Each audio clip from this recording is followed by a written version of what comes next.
Brayton cycle with intercooler. तो intercooler लगाने का मेन पर्पस ही है कि कंप्रेसर के वर्क को कम करना। अब इसमें इंटरकूलर लगाते ही हमें 2 कंप्रेसर का रिक्वायरमेंट पड़ता है। तो अब यहाँ पे 2 कंप्रेसर देखते ही हम ये नहीं कह देंगे कि कंप्रेसर में वर्क ज़्यादा लगेगा, वो प्रेशर रेशियो पे भी डिपेंड करता है। तो अब जब इंटरकूलर लगा दिए हैं तो यहाँ पे कंप्रेसर 2 लगे हैं। एक इंटरकूलर में कांस्टेंट प्रेशर पे हीट रिजेक्शन होगा, 1 से A में कंप्रेशन हुआ, A से B में हीट रिजेक्शन हुआ कांस्टेंट प्रेशर, B से 2 में कंप्रेशन वापस, फिर हीट एडिशन, फिर एक्सपेंशन, फिर हीट रिजेक्शन। तो कंप्रेसर क्या किया, इस P1 प्रेशर से बढ़ा करके PA पर ले आया। फिर ये दूसरा वाला कंप्रेसर क्या किया, यहाँ पे तो प्रेशर कांस्टेंट रहेगा, यहाँ से PB को बढ़ा करके P2 पर ले आया। और फिर ये टरबाइन वापस उसको कंप्रेसर के जो इनलेट का प्रेशर था वहाँ इसे घटा करके इनलेट कंप्रेसर के इनलेट के प्रेशर के टरबाइन इसे वापस घटा करके कंप्रेसर के इनलेट के प्रेशर के बराबर ले आया। तो ये जो पूरा साइकिल है टोटल 3 प्रेशर लिमिट के बीच में ऑपरेट कर रहा है, एक P1, PA और बीच का प्रेशर PI, जो ये कंप्रेसर जो बढ़ाया। तो अब TS प्लॉट जब हम इसका बनाएंगे तो 3 कांस्टेंट प्रेशर का लाइन बना लेंगे। 1 से A में हो रहा है, साइकिल यहाँ से स्टार्ट है 1A B 2 3 4 1। 1 से A में मेरा कांस्टेंट प्रेशर पे 1 से A में मेरा कंप्रेशन हुआ, आइसेंट्रोपिक कंप्रेशन, ठीक है। फिर हीट रिजेक्शन हुआ A से B में, फिर B से लेकर 2 में कंप्रेशन हुआ दोबारा, फिर 2 से लेकर 3 में हीट एडिशन हुआ, फिर 3 से 4 में एक्सपेंशन, फिर हीट रिजेक्शन। तो इसमें जो एक्स्ट्रा पोर्शन है जो हमारे सिंपल ब्रेटन साइकिल में नहीं होता था, वो ये कंप्रेसर एक्स्ट्रा है, और ये इंटरकूलर में जो हीट रिजेक्शन हो रहा है ये एक्स्ट्रा है। और इन दोनों के एक्स्ट्रा होने के कारण कंबशन चैम्बर में इतना पोर्शन जो हीट एडिशन का है वो एक्स्ट्रा है।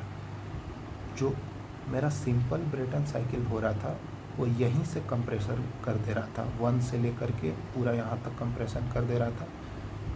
तो अब हम जब सिंपल ब्रेटन साइकिल और ब्रेटन साइकिल विथ इंटरकूलर को कंपेयर करेंगे तो दोनों को मर्ज कर देंगे, यानी दोनों साइकिल को एक दूसरे कंपेयर करने के लिए दोनों को एक दूसरे पर मर्ज कर देंगे। तो ये वाला जो है 1 से 2S, ये 2S से 3, 3 से 4 और 1, ये सिंपल ब्रेटन साइकिल है। और ये वाला ब्रेटन साइकिल विथ इंटरकूलर, ये Brayton cycle with intercooler 1A B 2 3 4 1। तो ब्रेटन साइकिल विथ इंटरकूलर लगाते ही मेरा कंप्रेशर वर्क, अब यहाँ से देखना है कि कंप्रेशर वर्क क्या हुआ। WT तो सेम है, टरबाइन वर्क सेम है हमारा, फिर हीट रिजेक्शन हमारा बढ़ा है, हीट एडिशन भी बढ़ा है पहले के कंपेयर। अब देखना है कि टरबाइन वर्क सेम है तो कंप्रेसर वर्क में क्या फ़र्क पड़ता है।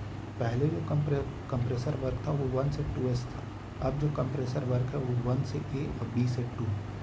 तो 1 से A वाला पार्ट तो दोनों में कॉमन है, अब B से 2 और यहाँ A से 2S। अब हम लोग शुरू में ही बात कर चुके थे कि कांस्टेंट प्रेशर लाइन जो होता है वो आपस में डाइवर्जिंग नेचर का होता है, जिस कारण से ये A से लेकर 2S तक का जो डिस्टेंस है वो बड़ा होगा। तो सिंपल ब्रेटन साइकिल में कंप्रेसर वर्क ज़्यादा आ रहेगा as compare to the Brayton cycle with intercooler. तो ये था यहाँ पे ब्रेटन साइकिल विथ इंटरकूलर का कहानी। अब आते हैं हम लोग ब्रेटन साइकिल विथ रीहीटर। तो ब्रेटन साइकिल विथ इंटरकूलर लगाने का मेन पर्पस क्या था, वो कंप्रेसर वर्क को कम कर रहा था और W नेट को बढ़ा रहा था बाय रिड्यूसिंग कंप्रेसर वर्क। अब रीहीटर क्या करता है, ये भी W नेट को बढ़ाता है by keeping compressor work constant and increasing the turbine work. तो अब रीहीटिंग कैसे करते हैं, एक कंप्रेसर लगाएं, एक कंबशन चैम्बर लगाएं, एक टरबाइन की जगह 2 टरबाइन लगा दिए और एक कंबशन चैम्बर एक्स्ट्रा लगा दिए। तो वापस से यहाँ पर 3 प्रेशर लिमिट में ऑपरेट होगा। तो अब जब हम इसका TS प्लॉट बनाएंगे,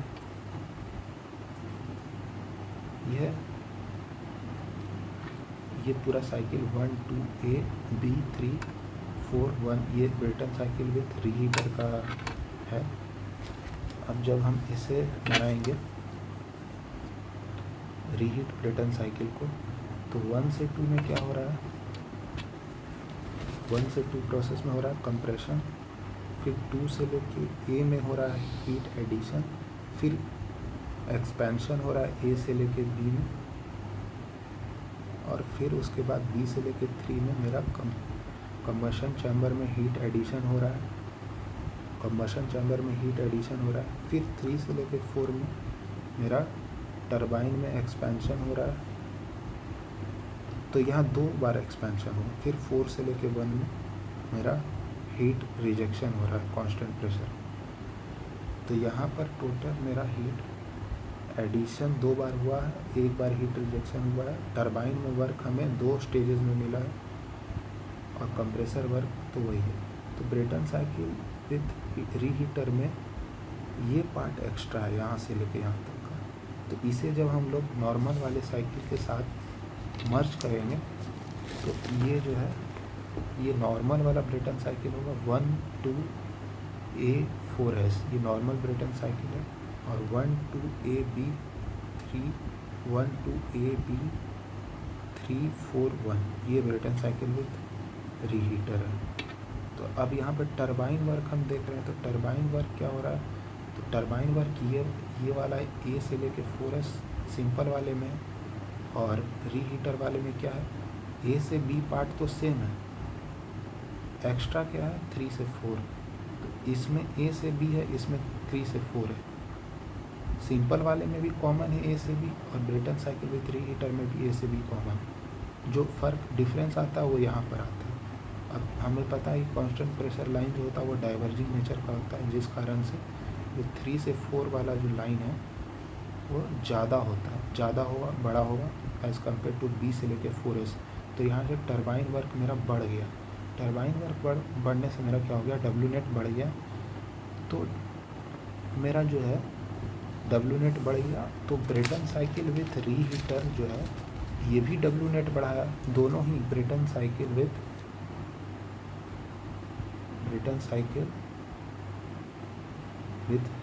रीहीटर और ब्रेटन साइकिल विथ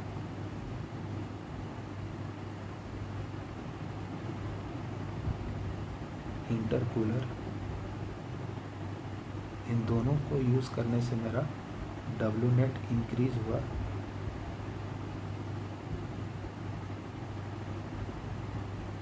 अंतर बस यहाँ कंप्रेसर वर्क कम हुआ, टरबाइन वर्क कांस्टेंट रहा। यहाँ पर टरबाइन वर्क इंक्रीज हुआ, कंप्रेसर वर्क कांस्टेंट रहा। तो ये था ब्रेटन साइकिल विथ रीहीटर और ब्रेटन साइकिल विथ इंटरकूलर। बाकी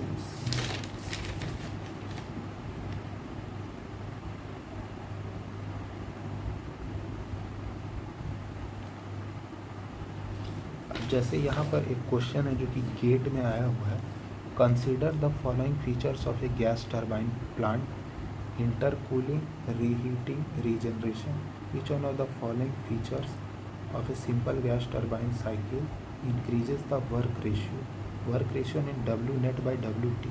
तो W नेट किस में बढ़ता है, इंटरकूलिंग करने से W नेट बढ़ता है, रीहीटिंग करने से W नेट बढ़ता है, रीजनरेशन का काम तो एफिशिएंसी बढ़ाना है। तो करेक्ट ऑप्शन होगा 1 और 3।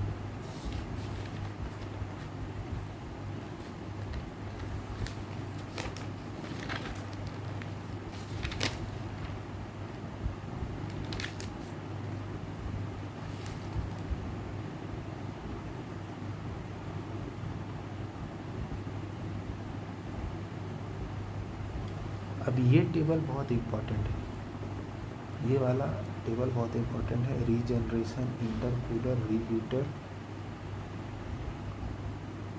Regeneration plus intercooler, regeneration plus reheater, intercooler plus reheater. इससे कई बार क्वेश्चन पूछ लिया जाता है गेट वगैरह में, MCQ में डायरेक्ट।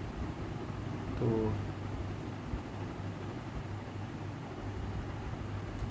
रीजनरेशन से ये टेबल हमें याद रखना है ओवरऑल।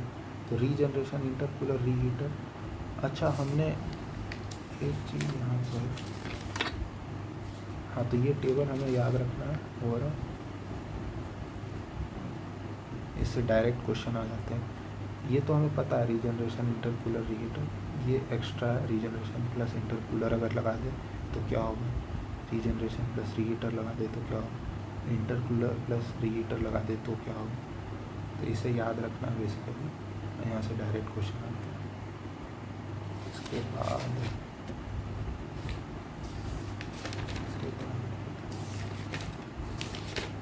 तो इस वीडियो में बस इतना ही।